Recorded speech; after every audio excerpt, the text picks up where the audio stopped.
So, I guess like, okay. So, what changes would Project 2025 make to presidential authority over federal agencies? Are you aware of what Project 2025 is?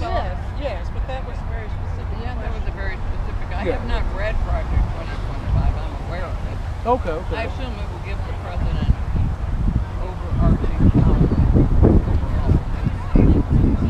Okay, overarching power over agencies.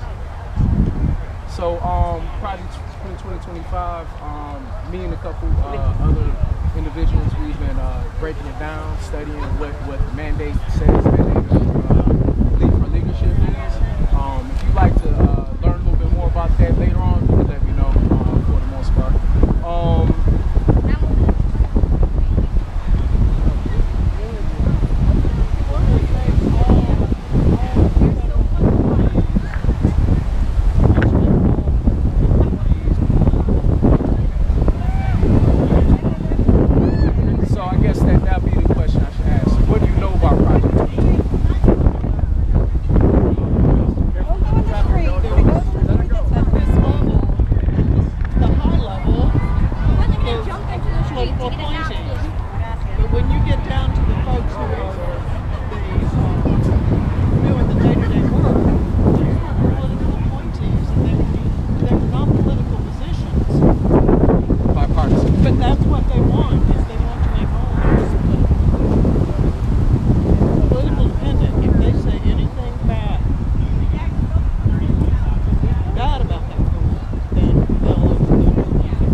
With their mandate, they're looking to gut the, like you say, the loyalists.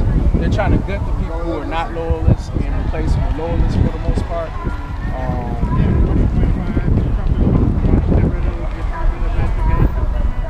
So how do you feel about the Department of Education as far as you say we need the Department of Education? You're talking to three liberal.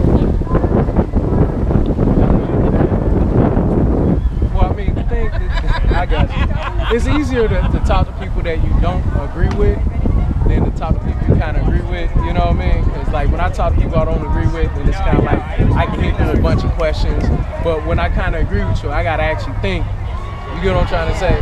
And like what would somebody else think, you know what I'm saying? But when we talk about the Department of Education, what do you think be the biggest thing that we're going to miss with the Department of Education? Yep. People at the lower end of the education spectrum, people who are handicapped, some of the special rights, discrimination, all these private schools that are springing up, they don't have people that have, say, cystic fibrosis or other problems, don't problems. They don't give them rights to school. They don't give them the meal. All that is part of the federal government. Yeah, so when we talk about them replacing the loyalists, speaking as such, you know, I've been kind of looking at them. State, Marco Rubio, Treasury, Scott Dixon, Defense, Pete Hegseth, Steph, of course, Justice, Pam Bondi. She's so annoying. The Interior, Doug, Bird, Gum, Agriculture, Brooke, Rollins. Like all these people, especially talk about RFK Jr. with the health and human resources. Labor, Laura Chavez, Commerce, Howard, Lutnick. You say what, man? Which one of you want to talk about? Well, I'm just naming off all of them because I know normally people don't know them. I didn't know them. Like, you know what I'm saying? So, we know a lot of them. And Rubio and Pam Bondi are both from Florida, where I'm from. Okay. And I've proposed them for a long time.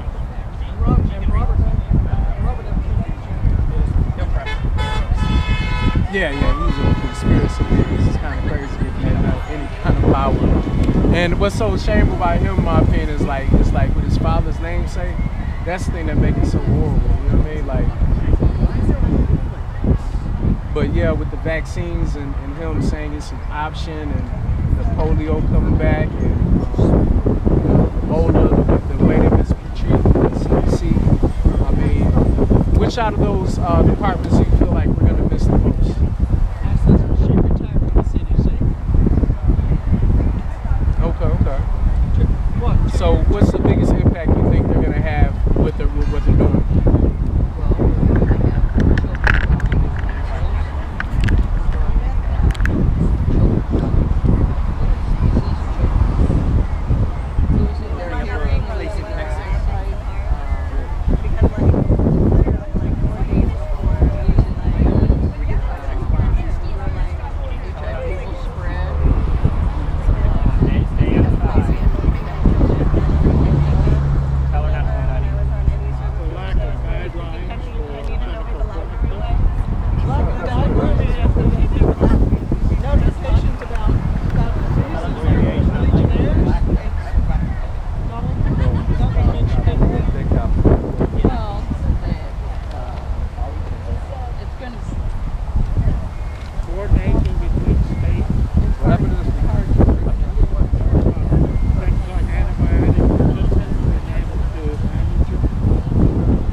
Experts in there really caring.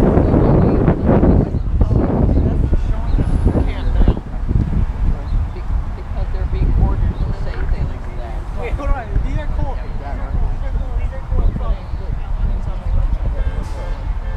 Yeah. How do you feel about those people doing that when it comes to his numbers?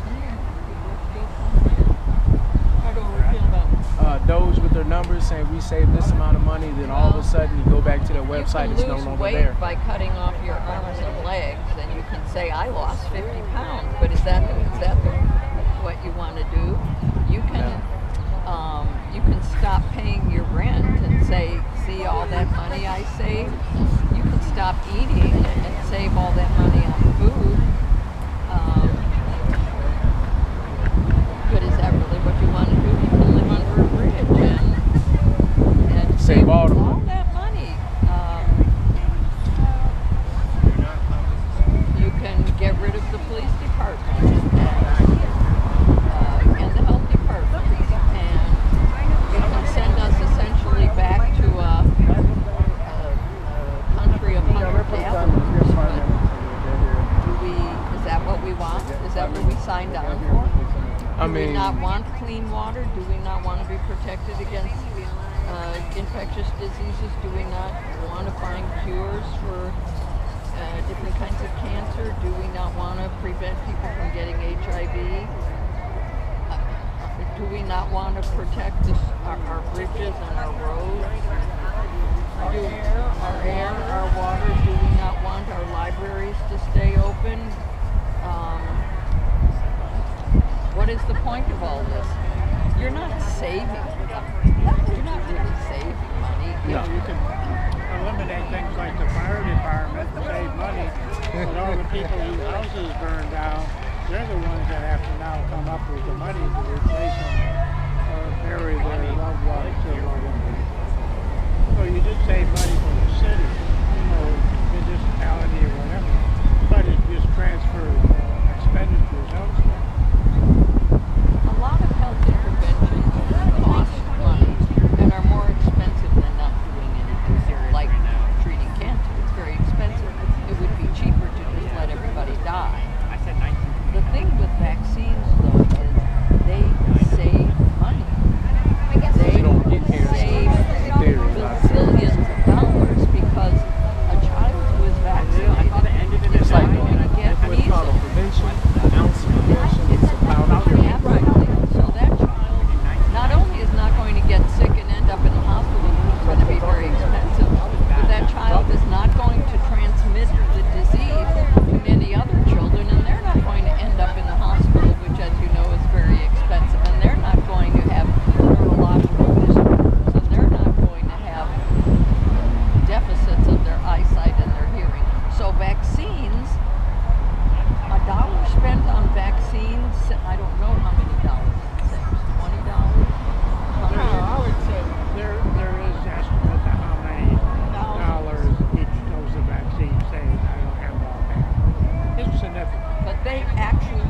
save money.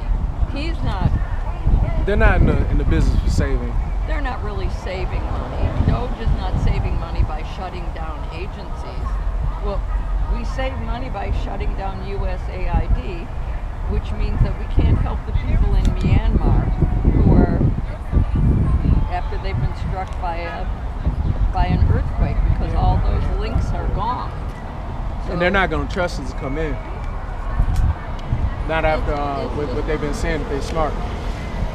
It doesn't make any sense at all. It is completely insane. So let's have an earthquake and then we'll slap you with some tariffs just because. Even here, FEMA is not responding to disasters like it did. Yeah. So I mean, the thing about FEMA, I know when it comes down to certain places where it hits, they're a little bit more proactive than other places. But them trying to like get rid of services, because they are trying to attack a lot of services, all of the branches from what I've been seeing. So let's talk about the Department of Education real quick. So you're saying you already talked about that. How would federal student loan management change under Project 2025? It would be a catastrophe. They don't know how to manage student loans. There would be no forgiveness. The loans would be in the private sector rather than the government. And we make education so expensive that only the upper middle and wealthy could afford it. Most of these loans, I do not Or they have to have, join the I service. do not have one of the loans that is in the current lexicon.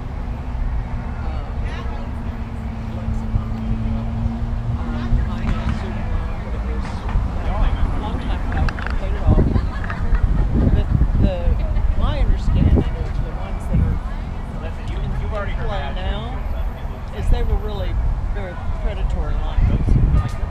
And the kids are stuck with these horrible amount of debt that then the quote guarantee of a degree at the end of that, Guarantee of of a course, good does job. not happen. Or some it did, but for many it did not happen.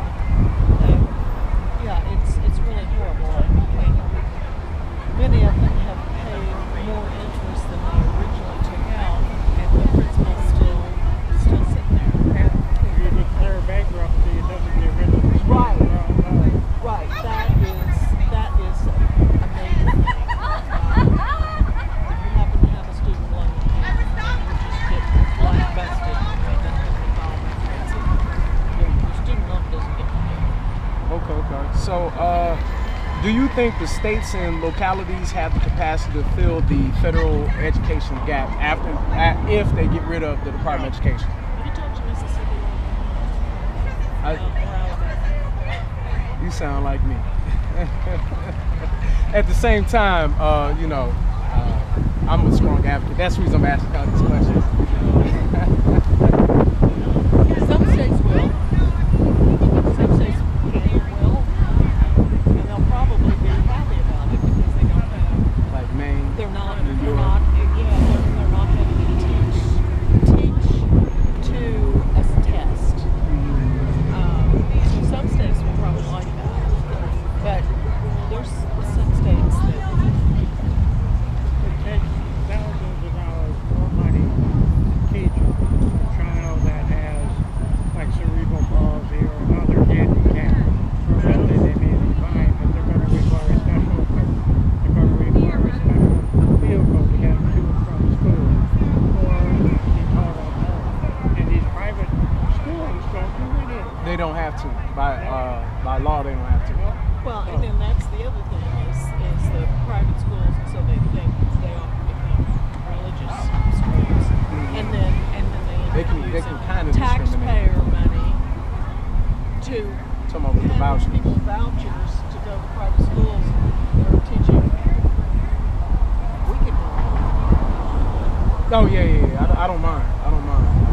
I'm here for that. because I bore people talking about the Department of Education a lot. So let's move on to the next one. How would vulnerable students be affected by reduced federal protections? Say, how would vulnerable students be affected by reduced federal protections? We know that education learning decreases when you don't have enough to eat. And right now you get the school breakfast and lunch program for federally funded. So that would affect education. So they are planning on getting rid of Head Start.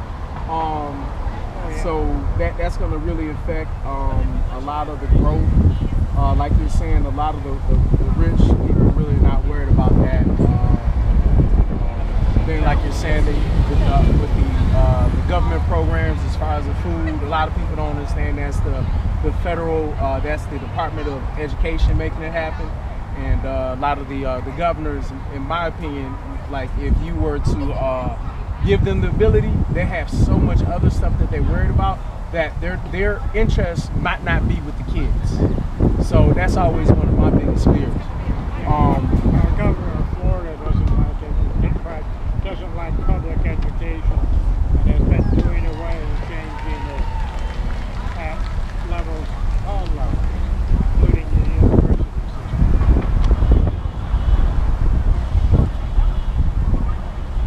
Yeah, it had started to get food and basically a start of education.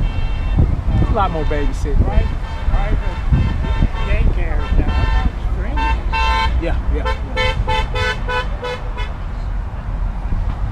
So I mean, I'm since you already said it, could Project